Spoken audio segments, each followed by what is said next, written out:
ہم استعفے نہیں دیں گے اس لیے کہ ہماری CEC کی میٹنگ نے منع کیا ہے، اور اس کا میں خود گواہ ہوں، اس سینٹرل ایگزیکٹو کمیٹی کا میں بھی سینئر ممبر ہوں، اور اس میں یہ بالکل فیصلہ ہوا تھا، اور فیصلہ بھی یونینیمس ہوا تھا، سب نے کہا کہ نہیں، ہم استعفے ہم کو نہیں دینے چاہیے۔ اور جو وہاں ڈسکس ہوا بیک گراؤنڈ تھی وہ میں واضح نہیں کرنا چاہتا، لیکن ان کا یہ حق تھا کہ بھی کیونکہ CAC نے فیصلہ کیا ہے مجھے CAC کے پاس جانا ہے۔ اب دیکھیں ان کی سیاست جو ہے، اگر آپ غور سے دیکھیں تو انہوں نے ابھی بھی PDM کو سپیس دیا ہے اور پاکستان کی پوری سیاست کو سپیس دیا ہے کہ یہ 10-15 دن ہیں بھائی، ہم نے کہا ہے آپ آئیں، کوئی پرپوزل لے کے آئیں، کوئی تدبیر لے کے آئیں، اور اس سیاسی سپیس میں پاکستان پیپلز پارٹی بہت بہتر سیاست کھیل سکتی ہے۔ ویسے بطور CAC کے ممبر آپ اپنی ذاتی رائے کے مطابق کیا استعفے دینے چاہیے ان حالات میں؟ میرے خیال سے نہیں دینے چاہیے، جو اس وقت حالات ہیں ہمارے، اور اس کے جو پیچھے جمہوریت کی مضبوطی کا معاملہ ہو سکتا ہے، یا جمہوریت کی مضبوطی بھی ہے، اور ایک اصول بھی ہوتا ہے کہ آپ کنونس کریں کیوں دیں استعفے۔ اگر آپ استعفے دیتے ہیں تو حکومت دوسرے دن وہاں پہ ضمنی انتخابات کرا دے گی، پھر کیا آپ الیکشن لڑیں گے؟ نہیں لڑیں گے، کیونکہ آپ نے اصول استعفے دے دیے ہیں۔ اور وہ یاد ہے جماعت اسلامی کے امیر بھی کہتے تھے، وہ جنہیں جو وقت ایک حکومت آئی تھی اور اس وقت آپ کو یاد ہے کہ بہت سے لوگوں نے الیکشن نہیں لڑا تھا اور بعد میں پچھتاتے تھے۔ اور ایک اور میں آپ کو بتاتا ہوں، جب ہم باہر سے آئے تھے، یہ ایک میں ہسٹوریکل واقعہ بتا رہا ہوں، جی ضرور، میاں صاحب اگر سن رہے ہیں تو ان کو بھی، مریم صاحبہ بھی سن رہی ہوں، کہ ان کے بھی علم کے لیے میں اضافے کے لیے عرض کر رہا ہوں۔ تو جب نواز شریف لندن میں تھے، اور مجھے اچھی طرح یاد ہے میرے ساتھ کھر صاحب گئے تھے، تو دائی صاحب کے کہنے پہ گئے تھے ہم، تو وہاں پہ ہم نے کنونس کرنے کی کوشش کی میاں صاحب کو کہ واپس جا کے الیکشن لڑنا۔ انہوں نے ایک بہت بڑی پنجابی میں جیسے قسم ہوتی ہے، انہوں نے کہا، یہ سر مشرف طور کی بات بتا رہے ہیں آپ؟ جی ہاں بالکل، کہ ہم واپس جا کے الیکشن نہیں لڑیں گے، یہ ان کا موقف تھا۔ ہم نے کچھ کوشش کی، بہرحال ہم ایک آئیڈیا چھوڑ کے آ گئے۔ اس کے بعد جب واپس تشریف لائے، اور اسپیشلی جب محترمہ نے آنا تھا، اس سے پہلے سعودی گورنمنٹ کے بڑے اہم رائل فیملی کے ممبر آئے، اس میٹنگ میں بھی تھا۔ انہوں نے پوچھا، محترمہ کیا آپ چاہیں گی، آپ کو اعتراض تو نہیں ہے کہ میاں نواز شریف صاحب پاکستان واپس جائیں؟ اور بڑی خوبصورتی سے انہوں نے کہا، اور بڑے ایک صحیح لیڈر کے طور پر نے کہا کہ اگر میاں نواز شریف صاحب نہیں جائیں گے تو شاید میں الیکشن نہ لڑوں وہاں سے، اس لیے کہ میں چاہوں گی، کیونکہ وہ الیکشن جو میاں نواز شریف کے بغیر ہوگا وہ الیکشن ٹھیک نہیں ہوگا۔ تو بہرحال میاں صاحب 24 مالا ضرور آئے۔ اور پھر بھی یہ بھی آپ کو میں بتا دوں کہ اس وقت جب اپنے جنرل مشرف نہیں اجازت دے رہے تھے نواز کو واپس آنے کی، تو یہ پھر ہم نے جہاں جہاں گرانٹرز تھے ان سے بات کی، اور پھر دس از ہاؤ میاں نواز صاحب واپس لینڈ کیے۔ جب لینڈ کر گئے تو جب الیکشن کا نزدیک تھا، انفارچونیٹلی محترمہ کے ساتھ حادثہ پیش آ گیا، اللہ کو جنت نصیب کرے۔ پاکستان میں ہوتی تو شاید پاکستان کی سیاست کا رخ بڑا مختلف ہوتا۔ تو جب ہم نے میسج بھجوایا میاں نواز شریف صاحب کو کہ آپ الیکشن لڑے، تو انہوں نے ریفیوز کر دیا۔ ہاں، بڑی کوشش کی۔ اچھا ملک صاحب، یہاں پہ ایک چیز ضرور پوچھنا چاہوں گا، کیونکہ آپ سیاسی سینیریوز پہ بڑی گہری نظر رکھتے ہیں۔ میاں صاحب کو واپس آنے کا جو زرداری صاحب نے ابھی تک جو بات چیت چل رہی ہے میڈیا میں، آپ نے بھی سنی ہوگی، انہوں نے کہا کہ میاں صاحب آپ واپس آئیں، پھر تحریک شروع کرتے ہیں۔ میاں صاحب اس وقت واپس آ گئے اپنی بیمار بیگم کو چھوڑ کر، اس نے حالات تو ایسے نہیں، اب آ سکتے ہیں اگر واپس؟ آپ اجازت دیں تو وہ بات عوام کے دل میں تجسس رہ جائے گا کہ کیا ہوا۔ جب محترمہ تھی یہاں پہ تو محترمہ نے بھی کوشش کی کہ وہ الیکشن لڑ لیں۔ اس میٹنگ میں میں تھا، اسحاق ڈار تھے، اور ہماری طرف سے مخدوم مین فہیم صاحب تھے، اللہ ان کو جنت نصیب کرے، اس طرف سے جو انصار بھی تھا اور میاں صاحب بھی تھے۔ تو بات چیت کے دوران پھر انہوں نے نہ کر دی، اچھا اور میں نے بی بی سے کہا کہ یہ نہ کرے کو طریقہ رکھتے ہیں. طے یہ ہوا کہ جب یہ نہ کرے گا تو میں 1-2 سینٹنس بولوں گا جی تاکہ اٹھ کے نہ جائیں. اچھا تو جب انہوں نے نہ کی تو میں میاں صاحب اس طرح کریں آپ جائیں گے باہر آپ کی بھی بےزتی ہوگی ہماری بھی بےزتی ہوگی تو ہم کیوں نہیں ایک کمیٹی بنا دیں اور وہ کمیٹی جو فیصلہ کرے کہ الیکشن لڑنا ہے یا نہیں لڑنا. جو کمیٹی فیصلہ کرے گی ہم بھی وہ مان لیں گے. کمیٹی بن گئی کچھ لوگوں کی.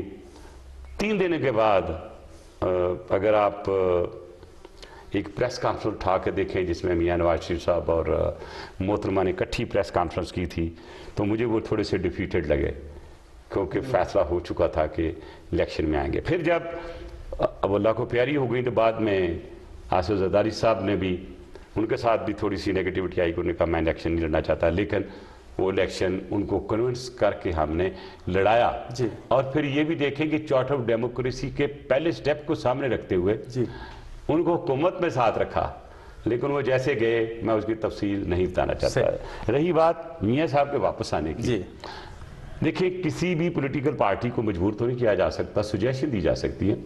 تو میں سمجھتا ہوں کہ آصف زرداری صاحب نے اگر ان کو انوائٹ کیا بلکہ انوائٹ کیا اپنے ملک میں واپس آنے کے لیے کہا تو وہ بہتر سوچ رکھتے ہیں اور بہت ڈیپتھ ہوگی ان 2 سینٹنسز میں بھی جس پہ ان کی ہوئی بات پہ میں تبصرہ نہیں کرنا چاہتا.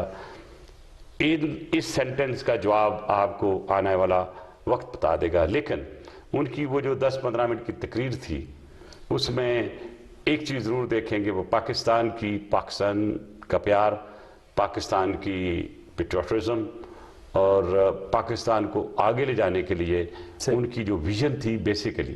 لیکن میں یہ سمجھتا ہوں کہ آنے والے وقت میں پاکستان پہ بہت برے حالات آ رہے ہیں اور اس میں کوئی ایسا مسئلہ نہیں ہے اب دنیا میں جس کو حل نہ کیا جائے جو کہ میرے ایک استاد کی مجھے ٹریننگ ہے. بریک کے بعد اسی بات کو کنٹینیو ناظرین وٹنا سی بریک ہیں بریک ہاں بہراز تھی